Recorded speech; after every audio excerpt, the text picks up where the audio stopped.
नमस्कार फ्रेंड। देखिए, आज का पहला प्रश्न है कि 15% की छूट देने के बाद एक वॉशिंग मशीन का मूल्य 29,750 रुपया है। चलिए, सबसे पहले हम लोग क्वेश्चन नंबर 1 को देखते हैं, उसके बाद उस प्रश्न पे आएंगे। प्रश्न क्या है कि एक आदमी 14 किलोमीटर प्रति घंटे की चाल से चल रहा है। प्रत्येक किलोमीटर के बाद वह 7 मिनट आराम करता है। 7 किलोमीटर की दूरी तय करने में उसे कितना समय लगेगा? देखिए, उस व्यक्ति का चाल कितना है? बोले 14 किलोमीटर प्रति घंटा। इसका मतलब वह 1 घंटे में 14 किलोमीटर दूरी तय कर सकता है। बताया गया है कि 7 किलोमीटर दूरी तय करने में उसे कितना समय लगेगा। अगर वह 1 घंटे में 14 किलोमीटर दूरी तय कर सकता है तो आधा घंटे में वह 7 किलोमीटर दूरी तय कर सकता है। आधा घंटा बोला जाए तो 30 मिनट, समझ पाएँ, आधा घंटा बोला जाए तो 30 मिनट में वह 7 किलोमीटर दूरी तय कर सकता है, नॉन स्टॉप चले तो। लेकिन बताया गया है कि प्रत्येक किलोमीटर के बाद वह 7 मिनट आराम करता है। तो वह 7 किलोमीटर चलने में कुल कितना बार आराम किया होगा? बोलिए कि पहला बार तो आराम नहीं किया होगा, 1 किलोमीटर चला होगा तब वह 7 मिनट आराम किया, ये 1 किलोमीटर दूरी तय हो गया। ठीक है, दूसरा किलोमीटर दूरी तय किया, फिर 6 बार आराम करेगा। बात समझ पा रहे हैं? चलिए हम लिख के समझाते हैं। ठीक है, ये 3 चला, 7 मिनट आराम किया। ये चौथा किलोमीटर चला, 7 मिनट आराम किया। ये 5वां किलोमीटर दूरी तय किया, 7 मिनट आराम किया। ये 6ठा किलोमीटर दूरी तय किया, 7 मिनट आराम किया। और 7वां किलोमीटर जब भी वह दूरी तय किया होगा तो यहाँ पे जो आराम किया होगा ये घर पहुँच गया होगा, तो ये समय हम लोग काउंट नहीं करेंगे। तो कितना मिनट आराम किया? 7 7 7 14 7 21 7 चौक 28 7 5 35 7 6 42। इस हिसाब से वह 42 मिनट आराम किया। तो उस स्थान पर पहुँचने में उसे कितना मिनट समय लगा? बोलिए कि 42 और 30 बोला जाए कि 72 मिनट का समय लगा। ऑप्शन देख रहे हैं घंटा में है, तो इसको हम घंटा में बदल देते हैं। बोलिए 60 से भाग दे दिए, एक बार में 60 खा लिया, कितना बचा? बोलिए कि 12, और इसको जो है पॉइंट में ही पूर्णांक में छोड़ दीजिए। तो बोलिए कि 12 पंचे 60, मतलब कि 1.1/5 घंटा। बोलिए, समझने में कोई दिक्कत? बोलिए कोई दिक्कत नहीं है, बिल्कुल बेसिक से तोड़ तोड़ के समझा दिए। तो चलिए अब बढ़ते हैं क्वेश्चन नंबर 2 की ओर। और क्वेश्चन नंबर 2 ये रहा आपके स्क्रीन पे, इसको भी देख लीजिए। प्रश्न क्या है? यदि cos x बराबर -1/2, तो बताया गया है कि x तीसरे चतुर्थांश में स्थित है, तो 10x का मान क्या होगा? देखिए, ये माइनस प्लस जो है ना चतुर्थांश को दिखाता है। बाकी आप देखिए कि cos कितना डिग्री का मान जो है हाफ होता है। तो आप सभी को पता है कि cos 60 का मान क्या होता है? हाफ होता है। याद है?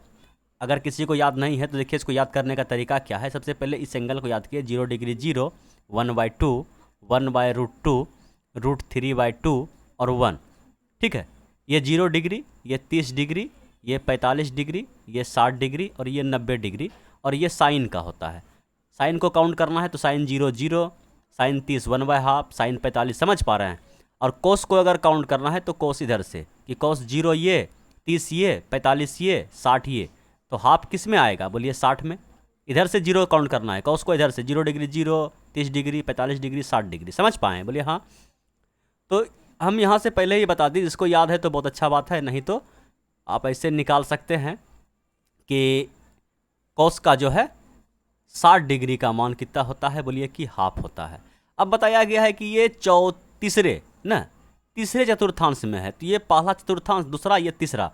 ये किसका घर होता है? तो बोलिए ऑल का, ये साइन का, और ये 10 का, ये कॉस का। अगर ये आपका 10 का घर है तो 10 पॉजिटिव होगा, बाकी सब क्या होगा? नेगेटिव होगा।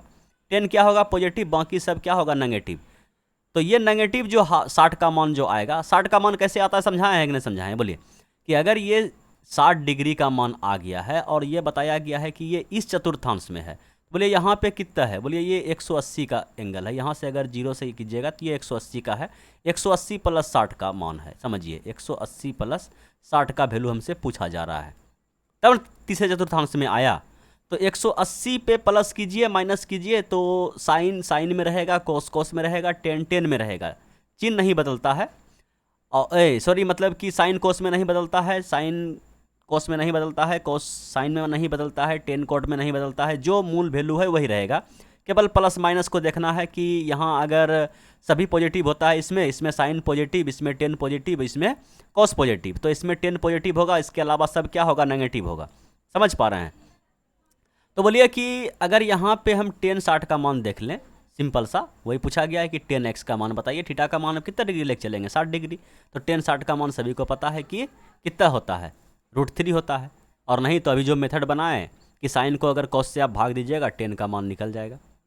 ठीक है। अगर रेगुलर आप प्रैक्टिस करते रहिएगा ना तो इसको इतना जो हम बताएंगे को मत्थन करने का कोई ज़रूरत नहीं था। डायरेक्ट देखें कि हाफ किसका होता है 60 का, तो 10 60 का मान कितना होगा खटाक। ठीक है, इतना हम समझाने के लिए लंबा चौड़ा तुल कलाम किए। ठीक है, चलिए बढ़ते हैं अगले प्रश्न की ओर। और अगला प्रश्न ये रहा आपके स्क्रीन पे, इसको भी देख लिया जाए। प्रश्न क्या है? प्रश्न है कि 15% की छूट देने के बाद एक वॉशिंग मशीन का मूल्य 29,750 रुपया है। यदि कोई छूट नहीं दी जाती है तो दुकानदार को 12% का लाभ होता है। वॉशिंग मशीन का क्रय मूल्य क्या है?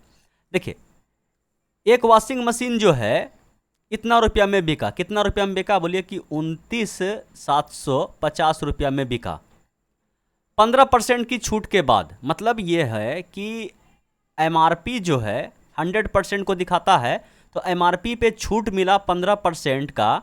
इसका मतलब ये जो वैल्यू दिया गया है मात्र और मात्र 85% का वैल्यू दिया गया है।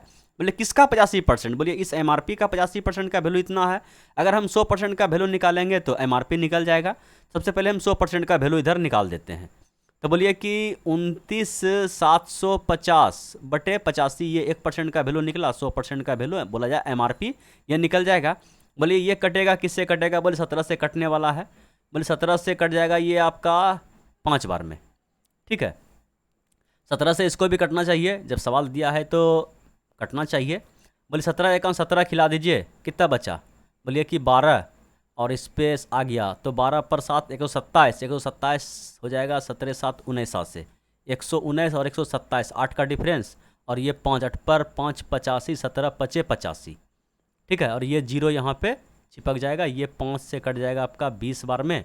इसको 20 से गुना करना है या इसे छोड़ दीजिएगा। बोले गुना कर देते हैं, क्या दिक्कत है? बोले कि डबल जीरो यहाँ पे चिपक जाएगा। 5 दूना 10 करीब जीरो, हाथ में बचा 1, 7 दूना 14, 1 15 करीब 5, हाथ में बचा 1, 2 एकाउंट 2 और 1 3। 35,000 रुपया निकला क्या भैया आपका एमआरपी। ठीक है, एमआरपी निकल गया आपका 35,000 रुपया। यहाँ से एक फार्मूला भी है, लेकिन डायरेक्ट हम लोग क्या करते हैं, निकाल देते हैं। तो क्या फार्मूला के चक्कर में पड़ेंगे। एमआरपी निकल गया। अब बताया गया है कि अगर वह इस एमआरपी पे सामान को बेच देता तो 12% का लाभ होता। समझ पाए? कोई छूट नहीं देता, एमआरपी पे सामान को बेच देता तो 12% का लाभ होता। देखिए, क्रय मूल्य को हमेशा हम लोग क्या मानते हैं? 100%। और 12% के लाभ पे वह सामान बिका है। इसका मतलब ये 112% का वैल्यू बताया गया है कि 35,000 रुपया है। समझ पाए? अगर हम यहाँ से 100% का वैल्यू निकाल देंगे तो ये दुकानदार का क्रय मूल्य निकल जाएगा। क्रय मूल्य का जो है 12% अधिक, मतलब क्रय मूल्य का 112% बराबर इतना।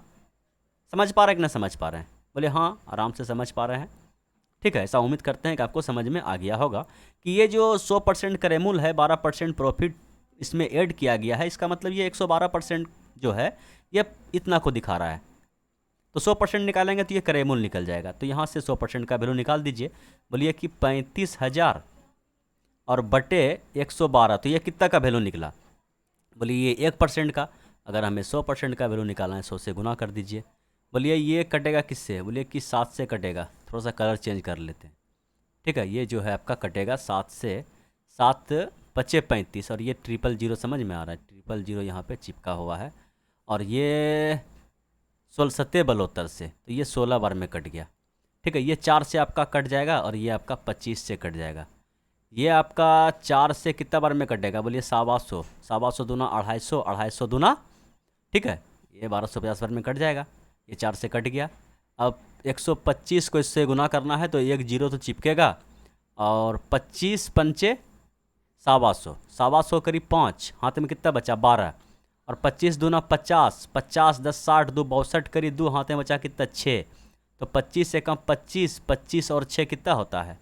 25 और 6 इतना होता है, 25 5 30 31, तो 312 50, 312 50 मतलब 31,250 ना। 31,250 रुपया क्या है? उस वस्तु का क्रय मूल्य है। वॉशिंग मशीन का क्या है? क्रय मूल्य है। बोलिए समझ पाएँ? बोलिए हाँ, समझ में आ गया। कोई दिक्कत तकलीफ परेशानी? बोलिए नहीं, कोई दिक्कत तकलीफ परेशानी नहीं हुआ। चलिए, धन्यवाद।